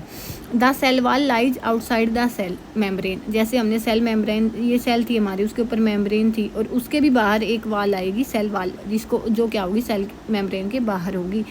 ये क्या होगी, रिजिड आउटर कवरिंग होगी। एक एक चीज़ याद रखनी है आपने, किसकी बनी होगी ये सेल वॉल, सेलुलोज की बनी होगी। सेल वॉल किसकी बनी होगी, सेलुलोज की। सेलुलोज का काम क्या होता है, एक कॉम्प्लेक्स सब्सटेंस होता है जो क्या करेगा, जो हमारे प्लांट्स होते हैं ना उनको स्ट्रेंथ देगा। स्ट्रेंथ देने के लिए ही क्या होती है, इसमें सेल वॉल होती है, मजबूती देने के लिए। अब जो चीज़ें हम वहाँ पे पढ़ के आए हैं ना कि एक बार हमारी शेल है वो श्रिंक हो रही है जिसको हमने हाइपरटोनिक सॉल्यूशन बोला है, एक बार सेल हमारी है वो स्वेलअप हो रही है जिसको हमने हाइपोटोनिक बोला है, और एक बार सेल पे कोई फ़र्क नहीं पड़ा था जिसको हमने आइसोटोनिक बोला है। तो सेम चीज़ें यहाँ पे होंगी, लेकिन प्लांट्स के केस में हमने पढ़ा है तो इसको हम प्लाज्मोलाइसिस नाम दे देंगे, बाकी सारी चीज़ें सेम है। When a living plant cell loses water through osmosis, कि पानी को लूज करेगा तो वो श्रिंक हो जाएगी, और अगर उसने पानी को गेन किया है तो वो क्या हो जाएगा, स्वेलअप हो जाएगी। तो इस वाले प्रोसेस को हम क्या बोलते हैं, प्लाज्मोलाइसिस बोलते हैं। सेम वैसा ही है। तो देखो यही है कि आपके पास क्या होगा, अगर शेल श्रिंक कर गई तो हाइपरटोनिक है, और आइसोटोनिक में कोई नेट मूवमेंट नहीं होता, जितना बाहर मूवमेंट उतनी ही अंदर मूवमेंट, और यहाँ से हमारे पास सेल हो जाए तो हाइपोटोनिक। ये सारी चीज़ें हम अभी पढ़ के आए हैं। और ये बात ध्यान रखनी है कि जो भी लिविंग सेल्स होंगी ना वही क्या करेंगी, पानी को एब्जॉर्ब करेंगी, डेड सेल वो एब्जॉर्ब नहीं करेंगी। उसके बाद सेल वॉल क्या करेगी, permit cell of plant, fungi and bacteria to withstand very external media without bursting, कि जो भी हमारे पास वो होता है ना, देखो जैसे हमने बोला हमने जब पहले पढ़ी थी हमारी एनिमल्स में सेल वॉल की, जब उसमें ये सॉल्यूशन था हमारे पास हाइपोटोनिक, तो उसकी सेल क्या करेगी, ऐसे बड़ी हो जाएगी, स्वेलअप हो जाएगी। सेम चीज़ हमारे पास प्लांट्स में भी होता है कि प्लांट्स में भी ये क्या करेगी, स्वेलअप हो जाएगी। लेकिन क्या होगा कि जितना फोर्स ये इधर की साइड बाहर की साइड लगाएगी ना स्वेलअप होके, उतना ही फोर्स है वो ये जो हमारी सेल वॉल है ये इस पर अंदर की साइड लगाएगी। इसलिए इसमें क्या होता है, ये वापस से उसी सिचुएशन पे सेट हो जाती है, बर्स्ट नहीं होती। इसीलिए क्या बोलते हैं हम कि प्लांट्स हैं वो क्या होते हैं, मजबूत होते हैं। तो देखो यही चीज़ यहाँ पे बताई गई है कि क्या कि वेरी विद स्टैंड करेगी हाइपोटोनिक सॉल्यूशन में। हाइपोटोनिक सॉल्यूशन में जब हमारी सेल स्वेलअप हो जाएगी ना, तो भी वो सही जगह पे सही जगह फिक्स रहेगी। Cell stands to take up water by osmosis, the cell swells and build pressure against the cell wall, कि जो सेल है वो स्वेलअप हो जाएगी, प्रेशर बिल्ड करेगी सेल वाल में, जो वाल है वो एक्सर्ट करेगी इक्वल प्रेशर किस पे, स्वेलन सेल पे। लेकिन उसकी वॉल्स की वजह से वो क्या करेगी, सेल है वो सराउंडिंग मीडियम में जब ज़्यादा चेंज होंगे ना, वो भी उनमें भी खड़ी रह जाएगी, जहाँ पे एनिमल सेल है नहीं रह सकती। तो मतलब ओवरऑल कंक्लूजन यही है कि सेल वाल किसके लिए होती है, मजबूती के लिए होती है। तो बस यही चीज़ इसमें बताई गई है। उसके बाद नेक्स्ट है न्यूक्लियस। तो हमारी जो सेल होती है उसका जो थर्ड पार्ट क्या है वो है nucleus, the dot like structure near the centre of each cell. जो हमारी सेल हो गई, यहाँ पे हमने देख लिया कि क्या सेल मेम्ब्रेन हो गई, ये सेल है, इसमें क्या होगा, एक डॉट लाइक स्ट्रक्चर होगा, वो क्या होगा, सेल होगा, न्यूक्लियस होगा हमारे पास। और जितनी भी सेल ऑर्गेनली होंगी ना, सब में अगर हम आगे पढ़ेंगे हम, दो टाइप की सेल होती हैं, प्रोकैरियोटिक, यूकैरियोटिक। अगर हमारे पास यूकैरियोटिक सेल है तो जितनी भी सेल ऑर्गेनली होंगी उनमें क्या होगी, कवरिंग होएगी। जैसे ही हमारे पास न्यूक्लियस है ना, इसकी भी एक क्या होगी, न्यूक्लियर मेम्ब्रेन होगी। तो जैसे हमारे पास सेल मेम्ब्रेन है वो बाहर से जो अंदर मटेरियल जाने दे रही है, अंदर से बाहर जाने दे रही है, सेम चीज़ न्यूक्लियर मेम्ब्रेन करेगी। जो क्या करेगी, जो हमारे पास ये सेल के बाहर का जो मटेरियल है उसको न्यूक्लियस में अंदर जाने देगी, और न्यूक्लियस से जो भी सामान आए, जो भी मटेरियल आएगा उसको बाहर आने देगी। सेम काम ये न्यूक्लियर मेम्ब्रेन है वो करेगी। तो यही चीज़ यहाँ पे है। तो देखो, the nucleus has a double layer covering nuclear membrane. Nuclear membrane has pores which allows the transfer of material from inside the nucleus to its outside. Nucleus से आउटसाइड की साइड और आउटसाइड से न्यूक्लियस की side जाने देगी। Nucleus contain chromosomes which are visible as rod shaped structure when the cell is about to divide. तो देखो यहाँ पे क्या होगा, हमने देखा था ये कि हमारे पास ये होगी सेल वाली, ये सेल न्यूक्लियस है हमारे पास, उसमें क्या होगा, यहाँ पे स्ट्रक्चर आपको ऐसे दिखेंगे, धागे टाइप में स्ट्रक्चर दिखेंगे, धागे टाइप में स्ट्रक्चर दिखेंगे, जो आपका क्या होता है, क्रोमेटिन होता है। जैसे ही सेल डिवाइड होने को होगी, जैसे ही सेल है उसने डिवीजन स्टार्ट किया, तो ये जो हमारी धागे टाइप की स्ट्रक्चर है ये क्या करेगी, क्रोमोसोम है उसका रूप ले लेगी। जैसे हमारी बॉडी में जीन होते हैं, जीन्स बनते हैं ना, जो डीएनए होता है, डीएनए हेरिटेंस के लिए। तो जीन कब बनेंगे, जब सेल डिवाइड होगी। अगर सेल डिवाइड नहीं हो रही है ना, तो उस टाइम पे जो ये हमारे पास किसकी फॉर्म में होंगे, क्रोमेटिन की फॉर्म में होंगे, थ्रेड लाइक इनकी स्ट्रक्चर होगी। जैसे ही सेल डिवाइड होने को होगी तो ये किस में अरेंज कर लेंगे, आपके अपने आप को क्रोमोसोम में अरेंज कर लेंगे, जो इनहेरिटेंस के लिए रिस्पॉन्सिबल होते हैं। तो यही चीज़ यहाँ पे देखो, chromosome contain information for inheritance of character from parent to next generation, कि जो क्रोमोसोम है वो क्या करेगा, इनहेरिटेंस की प्रॉपर्टी दिखाएगा नेक्स्ट जनरेशन के लिए। डीएनए की फुल फॉर्म है डीऑक्सी न्यूक्लिक एसिड। तो देखो, chromosome are composed of DNA and protein. ये चीज़ आपने याद रखनी है कि क्रोमोसोम किसके बने होते हैं, डीएनए और प्रोटीन के बने होते हैं। DNA molecule contain the information necessary for the constructing and organizing cell, कि डीएनए क्या करेगा कि कैसे कैसे सेल बनेंगी, कैसे उनको ऑर्गेनाइज करना, सारी चीज़ें किसके पास होगी, डीएनए के पास होंगी। ये भी याद रखना आपने। देखो, डीएनए का फंक्शनल सेगमेंट क्या होता है, जीन्स होता है। जैसे ये हमारे पास न्यूक्लियस है, न्यूक्लियर मेम्ब्रेन है, इसमें देखो ये थ्रेड लाइक स्ट्रक्चर है ना, ये हमारे पास क्या है, क्रोमेटिन है। जैसे ही सेल डिवाइड होएगी तो ये ऐसे क्रोमोसोम में बना लेगा, खुद को अरेंज करेगा, और क्या बन जाएगा, हमारे पास डीएनए को ट्रांसफ़र करने में हेल्प करेगा।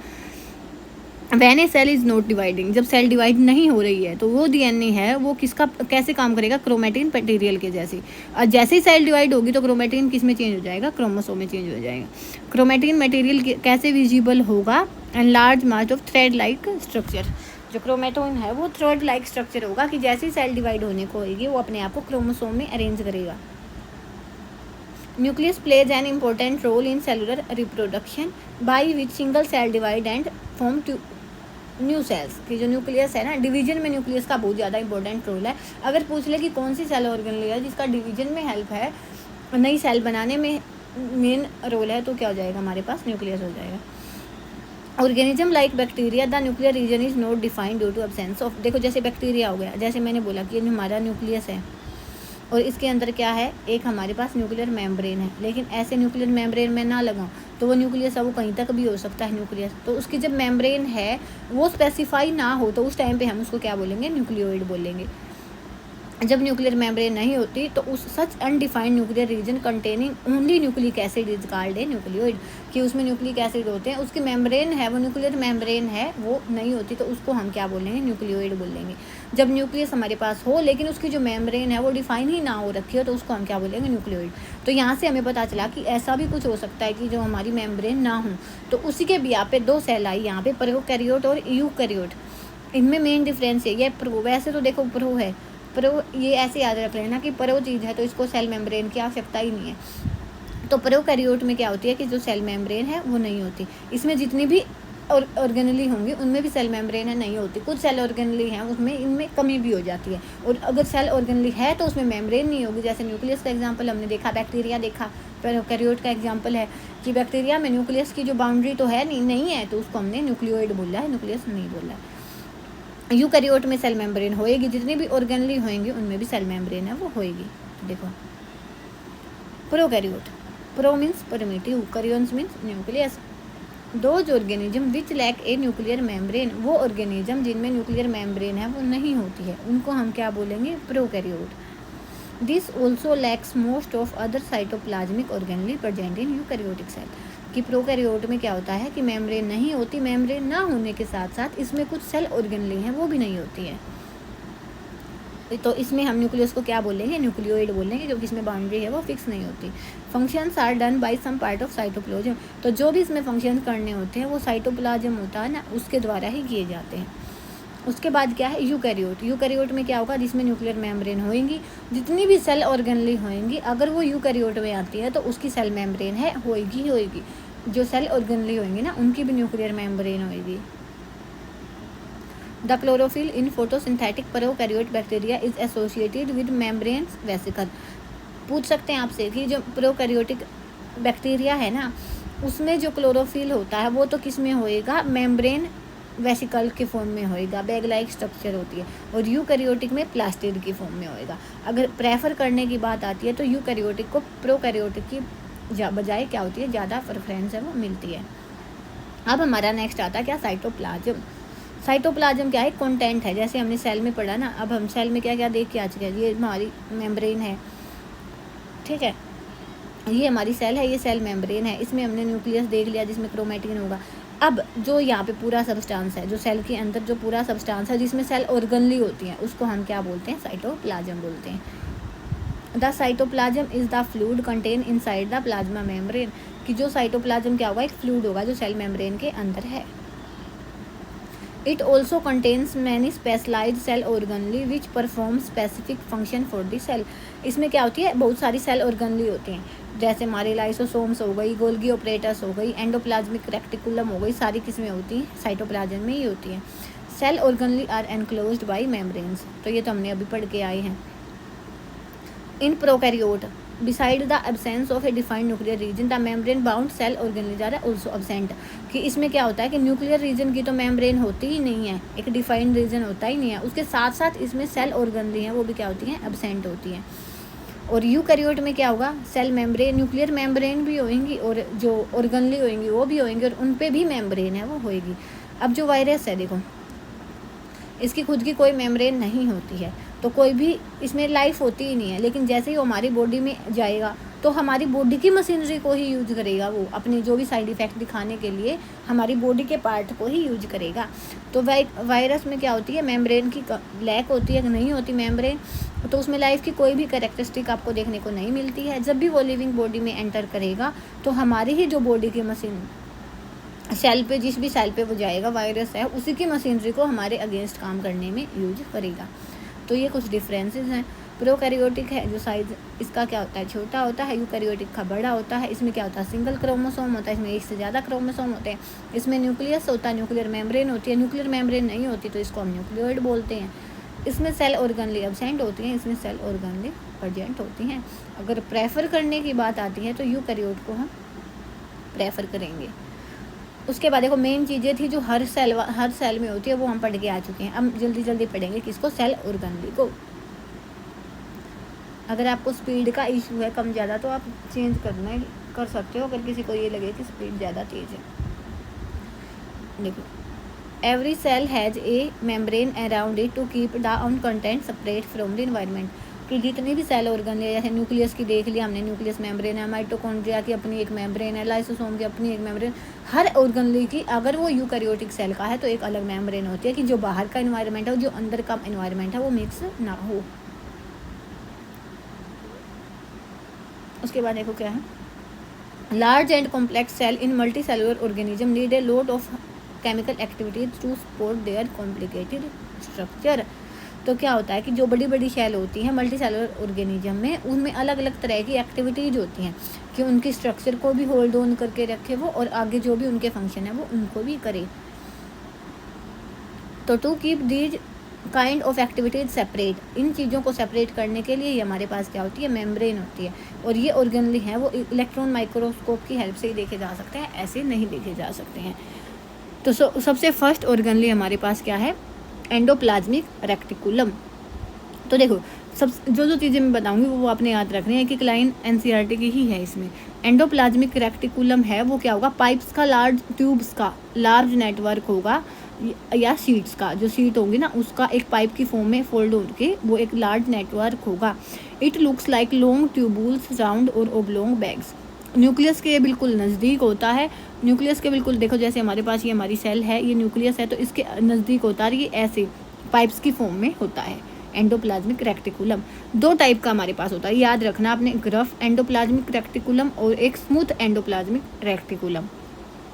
तो रफ क्या होगा, it looks rough under microscope because it has particles like ribosomes which are present in all active site, there are site of protein manufacture. Rough में क्या होंगे, याद रखना, आर से रफ एंडोप्लाज्मिक, और रफ से क्या बनेगा, राइबोसोम। इसमें क्या होंगे, राइबोसोम होंगे जो किस में हेल्प करेंगे, प्रोटीन सिंथेसिस में हेल्प करेंगे। उसके बाद जो ये सिंथेसिस हुआ प्रोटीन है आगे भेजा जाता है जहाँ पे जिसकी जितनी आवश्यकता होती है। उसके बाद क्या है, smooth endoplasmic reticulum. The smooth ये क्या करेगा, देखो उसमें हमने देखा राइबोसोम होंगे और वो क्या करेगा, प्रोटीन सिंथेसिस करेगा। ऐसे ही स्मूथ का क्या काम होगा, स्मूथ देखो कोई भी स्मूथ चीज़ है तो हम फिसल जाएंगे, फिसल मतलब FL ऐसे याद रख लो, फैट और लिपिड, FL फैट और लिपिड क्या बनेंगे, मैन्युफैक्चर होंगे किसमें, स्मूथ एंडोप्लाज्मिक रेक्टिकुलम में। वहाँ पे प्रोटीन बनेंगे राइबोसोम से, यहाँ पे क्या बनेंगे, फैट मॉलिक्यूल है और लिपिड है वो बनेंगे। Some of these protein and lipid help in building the cell membrane, this process is known as membrane biogenesis. तो क्या होगा कि कुछ इनमें से जो ये प्रोटीन लिपिड है वो सेल मेम्ब्रेन को बनने में भी हेल्प करेंगे, जिसकी वजह से हम इसको क्या बोलते हैं, मेम्ब्रेन बायोजेनेसिस बोलते हैं। Some other protein and lipid function as enzyme की तरह भी काम कर सकते हैं और हार्मोन की तरह भी काम कर सकते हैं। तो देखो ER varies greatly in appearance in different cells, is always a network system, कि चाहे अलग अलग इसकी आपको देखने में अलग अलग है लेकिन होता यही है कि नेटवर्क सिस्टम होता है। तो एंडोप्लाज्मिक रेक्टिकुलम में हमने क्या पढ़ा, आपने समझ आ गया होगा कि पाइप की फॉर्म में होएगा, दो टाइप के होंगे, स्मूथ होएगा, रफ होएगा।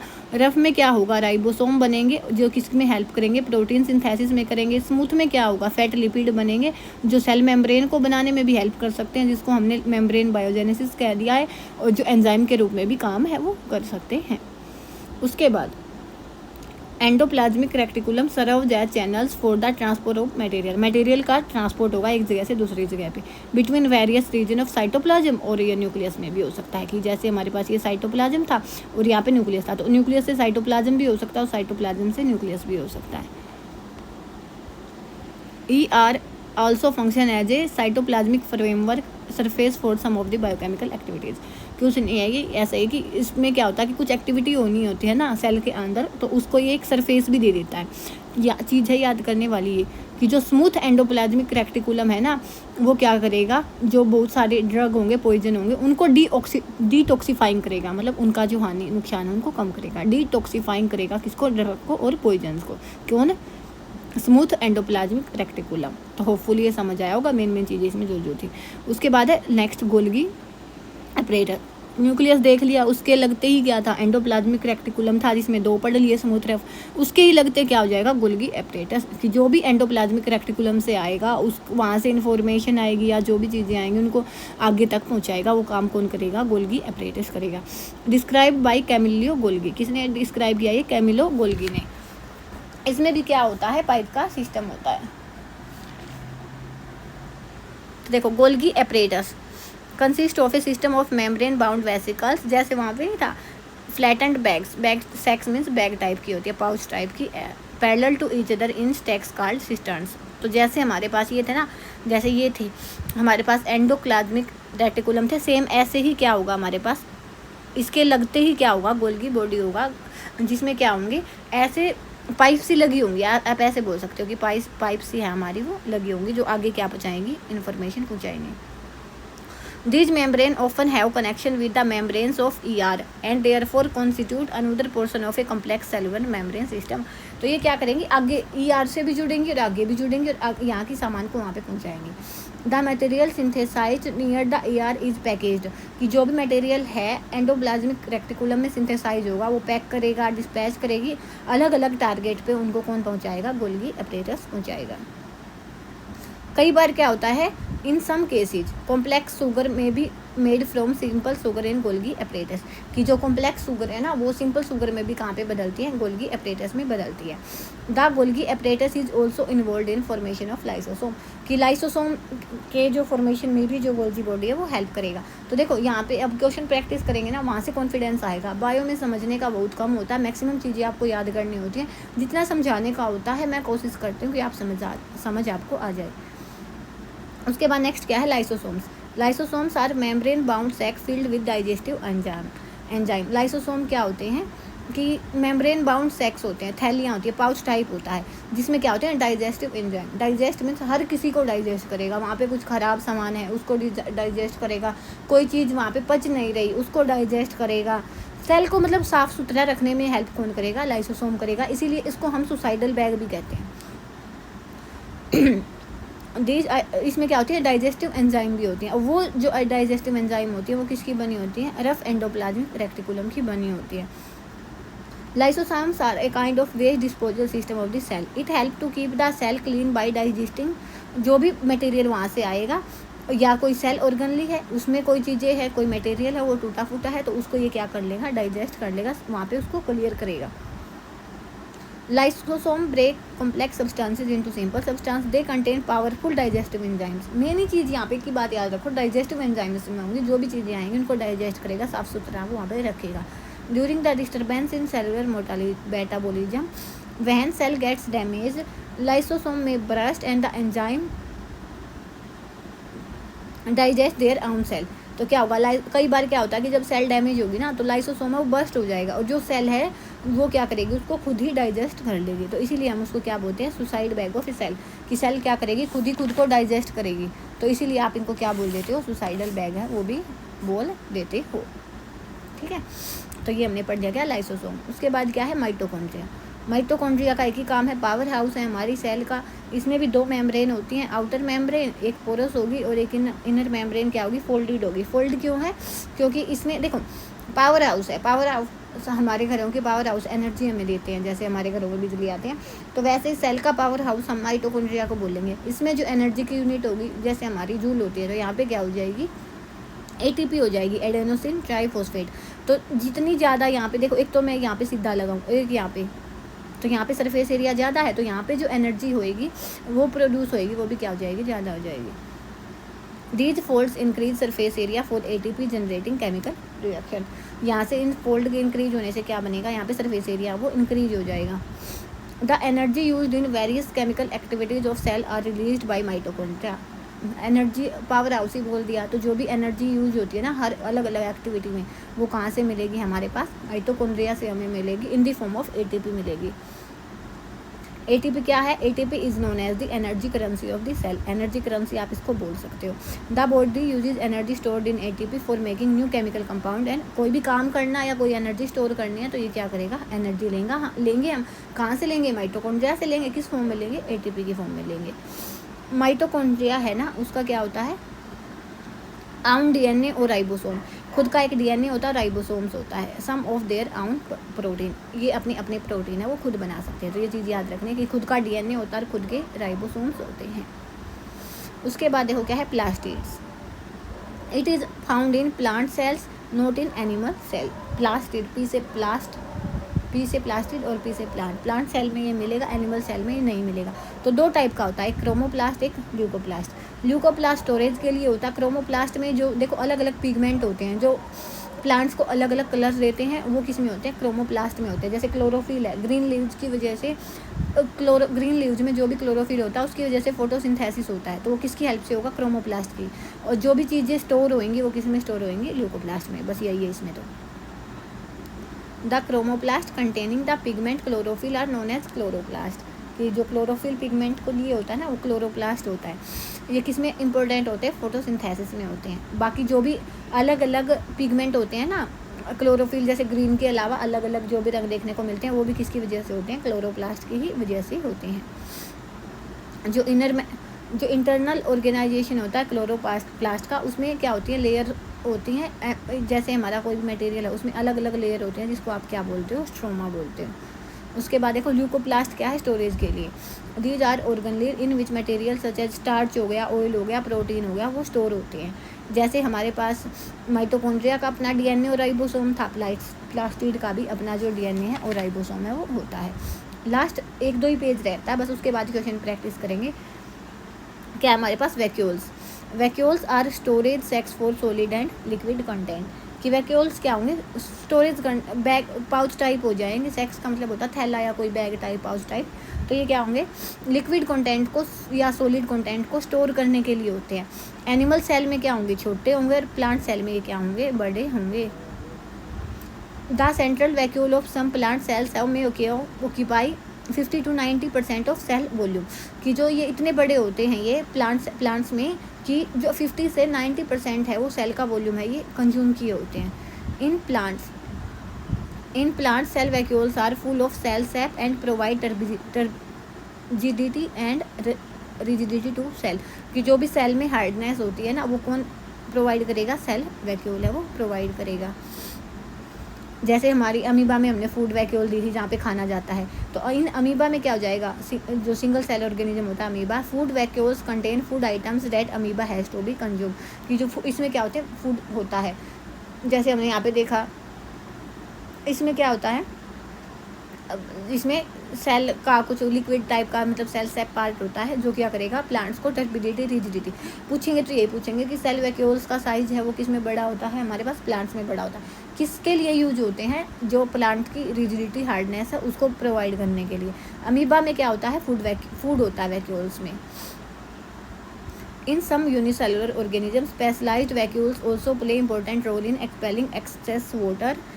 जो वैक्यूल्स होते हैं ना, जो ज़्यादा फालतू का पानी होता है उसको बाहर निकालने में, और जो भी वेस्ट होते हैं उसको बाहर निकालने में भी किसका यूज हो जाता है?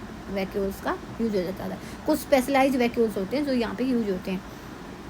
The cell thus has a basic structural organisation, this help the cells to perform functions like, ये जो रेस्पिरेशन हो गया, न्यूट्रिशन हो गया, इनमें भी क्या करेगा? ये हेल्प करेगा। लास्ट टॉपिक हमारा बचता है सेल डिवीजन मतलब डिवाइड होना। कि जब नई सेल बनती है डिवाइड होके, the process by which new cell are made is called cell division. 2 type के होता है, एक होता है माइटोसिस और एक होता है मियोसिस। हमारा जो ह्यूमन बॉडी होती है ना, उनमें मियोसिस होता है। माइटोसिस और मियोसिस में देखो 2 चीज़ें आपने याद रखनी है। ईच मदर सेल डिवाइड, ये है पहले mitosis, 2 identical daughter cell. The daughter cell have same number of chromosome as the mother cell. कि जो भी हमारी मदर सेल होगी उसमें सेम नंबर ऑफ क्रोमोसोम होंगे, और ग्रोथ में और टिश्यूज़ के रिपेयरिंग में हेल्प करेंगे। जैसे हमारे पास ये था, इसका माइटोसिस से डिवीजन हुआ, जितने नंबर ऑफ यहाँ पे सेल यहाँ पे थी, क्रोमोसोम यहाँ पे थे, इतने ही क्रोमोसोम यहाँ पे 4 थे, तो यहाँ पे भी 4 है और यहाँ पे भी 4 है। लेकिन मियोसिस में क्या हो जाएगा? इसका उल्टा हो जाएगा। इसमें 2 लगातार डिवीजन होंगे। It involves 2 consecutive division. इसमें 2 कंसेक्यूटिव डिवीजन होंगे। When a cell divide by meiosis it produce 4 new cell instead of just 2। तो ये क्या करेगा, 4 नई सेल बनाएगा 2 की बजाय। The new cells have half the number of chromosome than the mother cell. उसमें तो क्या था कि जो न्यू सेल बनेगी ना उसमें उतने ही क्रोमोसोम होंगे जितने की मदर सेल में होंगे। इसमें क्या होगा, हाफ होगा। जैसे यहाँ पे देखो 4 था तो 4 है, तो इन चारों ने खुद से मिलके एक जैसे से मिलके यहाँ पे ये नया जो सेल है वो बनाया। उसके बाद जैसे ही ये डॉटर न्यूक्लियाई में गया तो यहाँ पे 2 मिल गई। तो वापस से जब इसका वो होगा डिवीजन होगा तो यहाँ से हमें ये मिल गए। देखो यहाँ पे 4 थे तो यहाँ पे जो न्यूक्लियाई मिली है यहाँ पे क्रोमोसोम है वो कम हो गए। जैसे एग्जांपल के लिए हम लेते हैं स्पर्म ओवम होते हैं, तो हमारी बॉडी में कितने होते हैं, 46 क्रोमोसोम होते हैं। तो यहाँ से क्या हुआ कि 23 यहाँ से, वैसे तो जो है ह्यूमन बॉडी मेल फीमेल दोनों में 46 होते हैं, लेकिन होता क्या कि यहाँ से भी 23 आते हैं, यहाँ से भी 23। तो जो मेन हमारी सेल थे ना उससे तो आधे हो गए। तो यहाँ पे इसको हम क्या बोलेंगे, मियोसिस बोलेंगे। तो यहाँ पे हमारे क्वेश्चन आ गए हैं। एक बार जल्दी से आपको रिवाइज करवा देती हूँ हमने क्या क्या पढ़ा है। यहाँ से हम पढ़ने लगे थे कि जो भी लिविंग ऑर्गेनिज्म है वो सेल से बने होते हैं, सेल बेसिक यूनिट होती है। ये डिस्कवरीज थी, इनको पढ़ाने की ज़रूरत नहीं है अब। उसके बाद क्या पढ़ा, यूनिसेलुलर पढ़ा, मल्टी सेलुलर पढ़ा। 1 सेल होगी तो यूनिसेलुलर, जैसे अमीबा हो गया। मल्टी सेलुलर ह्यूमन बॉडी हो गई। अलग अलग सेल का अलग अलग काम होएगा। सेल ऑर्गेनली क्या हो जाएगी कि सेल, जो भी हमारी सेल है वो सेल ऑर्गेनली से बनी होती है। जैसे हमारी बॉडी की बेसिक यूनिट सेल है, ऐसे सेल की बेसिक यूनिट क्या है, सेल ऑर्गेनली है। उसके बाद हमने ये पढ़ा था ऑस्मोसिस डिफ्यूजन वाला। उसके बाद है प्लाज्मा मेम्ब्रेन क्या होएगी हमारे पास, यहाँ पे वैसे ही रिवाइज करवा देते हैं। जैसे हमारी ये सेल है इसमें क्या होगी, एक सेल मेम्ब्रेन होगी। उसके बाद प्लांट्स हैं तो वहाँ पे सेल वाल हो जाएगी। एनिमल्स में सेल वाल नहीं होगी। इसमें न्यूक्लियस होगा। न्यूक्लियस में पहले किसकी जैसे होगा, एक थ्रेड लाइक स्ट्रक्चर होगी जिसको हम क्रोमेटिन बोलेंगे। अगर जैसे ही डिवीजन होगा तो वो क्रोमेटिन किस में बदल जाएगा, क्रोमोसोम में बदल जाएगा। डीएनए की बेसिक यूनिट क्या है, जीन है। उसके बाद यहाँ पे जो लिक्विड होता है उसको क्या बोलते हैं हम, साइटोप्लाज्म, जिसमें सेल ऑर्गेनली होती हैं। उसके बाद माइटोकॉन्ड्रिया क्या था, हमारे पास पावर हाउस था। उसके बाद यहाँ से न्यूक्लियस से ही कनेक्टेड क्या थी, एंडोप्लाज्मिक रेक्टिकुलम थी, जो 2 टाइप की थी, रफ और स्मूथ। रफ में क्या था, राइबोसोम्स था जो प्रोटीन सिंथेसिस कर रहा है। स्मूथ में क्या था कि फैट और लिपिड बन रहे हैं, जो कई बार क्या है मेम्ब्रेन भी बनाते हैं, जिसको हम मेम्ब्रेन बायोजेनेसिस भी कहते हैं। तो ये वाली चीज़ किस में थी, स्मूथ वाले में थी। उसके बाद हमने पढ़े हैं वैक्यूल्स पढ़े हैं। वैक्यूल्स में क्या होता है, अलग अलग चीज़ें स्टोर करने के लिए होते हैं। प्लास्टिड में क्या यूज होता है, क्रोमोप्लास्ट, ल्यूकोप्लास्ट हमने देखा था। तो ये सारी चीज़ें हम पढ़ चुके हैं। अब हम क्वेश्चन प्रैक्टिस करेंगे। तो यहाँ से एक बार इस यूनिट को पढ़ के क्वेश्चन लगा के फिर आप एक बार बताना कि आपको कितना समझ आया। जी ऑनेस्ट होकर आपने ये बताना है कि कितना आपको समझ आया, और कमेंट में ज़रूर बताना है। क्योंकि देखो मोटिवेशन ही बचता है, क्योंकि इतनी लंबी वीडियो हो जाती है और उसके बाद टाइम की भी थोड़ी सी कमी है। तो भी मैं सोच रही हूँ कि कोई नहीं बना दूँ, और इतना ज़्यादा कुछ होता नहीं है, तो इसलिए बता दिया करो कमेंट में हेल्पफुल है या नहीं। तो सबसे फर्स्ट क्वेश्चन देखो, who discovered the cell, cell की डिस्कवरी किसने की थी। तो ये 4 ऑप्शन है, पोज करके खुद से लगा के देखने। तो क्या हो जाएगा, रॉबर्ट हुक। उसके बाद which of the following is known as the power house of cell, power house है सेल का, हम किसको बोलेंगे, पहले खुद से लगा के देखना आपने माइटोकॉन्ड्रिया को बोलेंगे। उसके बाद which is the basic structural and functional unit of life, हमारी जो लाइफ है उसकी बेसिक स्ट्रक्चरल और फंक्शनल यूनिट क्या होगी, पहले खुद से पोज करके लगाना है। तो क्या हो जाएगी, सेल। उसके बाद क्या है, which organelle is responsible for photosynthesis, photosynthesis के लिए कौन सी ऑर्गनली है वो रिस्पॉन्सिबल हो जाएगी।